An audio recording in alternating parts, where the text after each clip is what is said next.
আসসালামু আলাইকুম viewers, black take বিডির পক্ষ থেকে আপনাদের সকলকে স্বাগতম। এই পর্বে আমি আপনাদের সামনে নিয়ে এসেছি M3170 এই মডেলের একটি ব্ল্যাক অ্যান্ড হোয়াইট প্রিন্টার। তো এই প্রিন্টারটি আপনারা যখন অনেক দিন ইউজ করবেন, অনেকে এই সমস্যার সম্মুখীন হতে পারেন অথবা সামনে হওয়ার সম্ভাবনা থাকে। তো সেই বিষয়টি আপনাদের সামনে তুলে ধরবো কিভাবে এটা সমস্যার সমাধান করতে হয়। তো আমার কাছে যে প্রিন্টারটি দেখছেন, এই প্রিন্টারটি মূলত user almost 1 lakh plus page print করে ফেলছে। মোটামুটি অনেক পুরাতন হয়ে গেছে প্রিন্টারটা। দেখেন প্রিন্টারের কন্ডিশন খুব একটা ভালো না। তো এই প্রিন্টারটি সার্ভিসের জন্য আসছে। এই প্রিন্টারটি অনেক দিন ইউজ করার ফলে প্রিন্টারের কন্ডিশনগুলো একটু দেখাই। দেখেন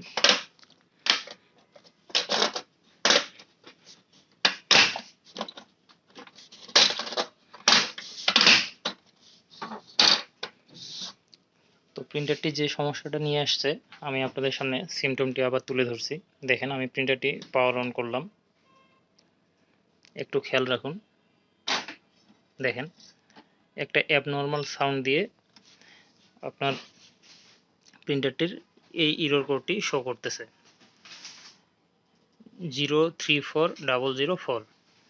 তো এটি বেশিরভাগ ক্ষেত্রে যে সমস্যার জন্য হয়ে থাকে সেটা হচ্ছে, আমি আপনাদের বোঝানোর জন্য প্রিন্টারটির সাইড কাভারটি আগে খুলে রেখেছি।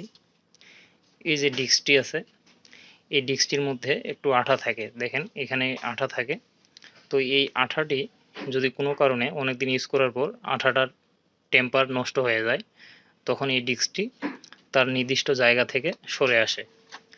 এখানে একটি পিএফ সেন্সর আছে, পেপার ফিট সেন্সর। এই সেন্সরের জায়গা থেকে যখন সরে আসে, অথবা আপনার এই সেন্সরের ভিতর দেখেন, এই সেন্সরের ভিতর যদি কালি প্রবেশ করে, অথবা এখানে কালি প্রবেশ করে, এই যে সেন্সরের যে লাইটটি দেখা যায়, এখানে যদি কালি প্রবেশ করে তাহলে এটাকে সে ডিস্কের সাথে সেন্সরটি ডিটেক্ট করতে পারে না। তো সেই ক্ষেত্রেও এই সমস্যাটি হয়। এছাড়াও আরও কিছু কারণে এই সমস্যাটি হতে পারে। তার মধ্যে সম্ভাব্য আরেকটি কারণ হচ্ছে, এই যে আমি প্রিন্টারের ঢাকনাটি যদি খোলাই উপরের দিকের, তো হেডটা আমি একটু গিয়ারগুলো ঘুরিয়ে হেডটিকে আনলক করে নিলাম। দেখেন আমার হেডটি আনলক হয়ে গেছে, আমি মাঝখানে নিয়ে আসলাম। এই যে হেডের মধ্যে যে রেলিংটা দিয়ে আসা যাওয়া করে, সেই জায়গাটা যদি প্রচণ্ড জ্যাম থাকে, সেক্ষেত্রেও হেডটি ঠিকমতো মুভ করতে পারে না তার জায়গাতে। সেক্ষেত্রেও এই সমস্যাটি হতে পারে।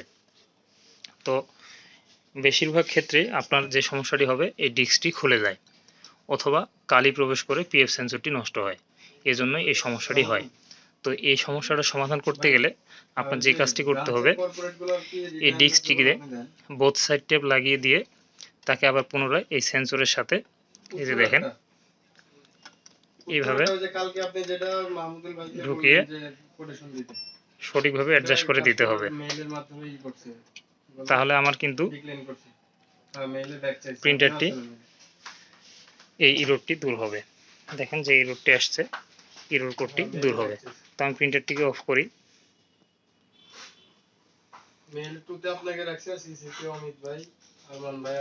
এখন আমি প্রিন্টারটি পুনরায় আবার অন করি, আমার কিন্তু ওই ইরর কোডটি আসবে না। একটু খেয়াল রাখুন। এই যে আমার পিএফ সেন্সরের সাথে যে ডিস্কটি আছে, এটি এখন ঘুরবে।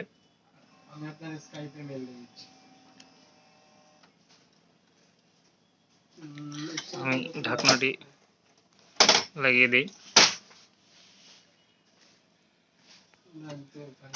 দেখেন যদিও আমার ঢাকনাটি সঠিকভাবে অ্যাডজাস্ট করা হয় নাই, এটা আমি বোথ সাইড টেপ দিয়ে খুব ভালোভাবে এবং সাইডগুলো দিয়ে একটু সুপারগুলো দিয়ে দিব।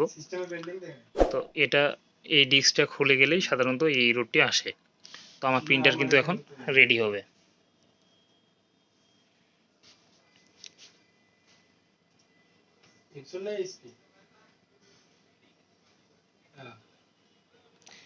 আর আপনারা আরেকটি জিনিস খেয়াল রাখবেন, যদি দেখা যায় যে আপনাদের ডিস্ক খুলে যায় নাই, তারপরেও এই ইররটি আসতেছে, তাহলে এই ডিস্কের সাথে যে কালি কিংবা অনেক ময়লা থাকে, অথবা এই সেন্সরের মাঝখানে দেখবেন যে অনেক ধুলাবালি ময়লা আটকে গেছে, যেটার জন্য ডিস্কটাকে সেন্সরটি ডিটেক্ট করতে পারতেছে না, এজন্য এই এররটি আসতে পারে। তো সেক্ষেত্রে একটু টিস্যু দিয়ে, পাতলা টিস্যু দিয়ে এই সেন্সরটি পরিষ্কার করে দিবেন অথবা ডিস্কটিকে পরিষ্কার করে পুনরায় লাগাবেন, তাহলে আপনার সমস্যা সমাধান হবে। দেখেন ভিউয়ার্স, আমার কিন্তু এরর কোড দূর হয়ে গেছে।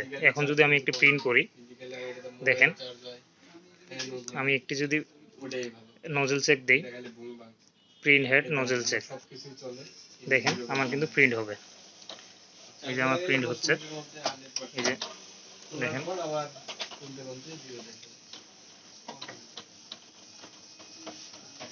দেখেন আমার কিন্তু প্রিন্ট হচ্ছে, অর্থাৎ আমার প্রিন্টার কিন্তু রেডি। দেখেন আমার প্রিন্টার কিন্তু রেডি। তো এই কাজটি করবেন, তাহলে আপনাদের সমস্যার সমাধান হয়ে যাবে।